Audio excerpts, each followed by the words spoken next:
بسم اللہ الرحمن الرحیم۔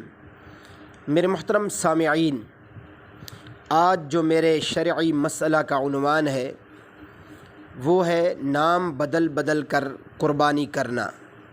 میرے محترم سامعین، اس مسئلہ کو ذرا توجہ سے سماعت فرمائیے۔ بعض لوگ ایسا کرتے ہیں کہ کسی سال اپنے نام سے قربانی کر لیتے ہیں اور کسی سال ماں کے نام سے یا باپ کے نام سے یا بیوی کے نام سے، یعنی ہر سال نام بدلتے رہتے ہیں، تو یہ صورت صحیح نہیں ہے۔ اگر قربانی کرنے والا صاحب نصاب ہے تو اس کو اپنی طرف سے قربانی کرنا ضروری ہے۔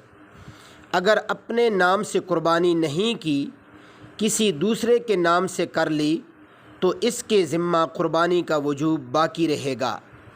دوسرے کے نام سے قربانی کرنے سے اپنی قربانی ہرگز ادا نہیں ہوگی۔ اللہ عمل کرنے کی توفیق عطا فرمائے۔ وآخر دعوانا ان الحمد للہ رب العالمین۔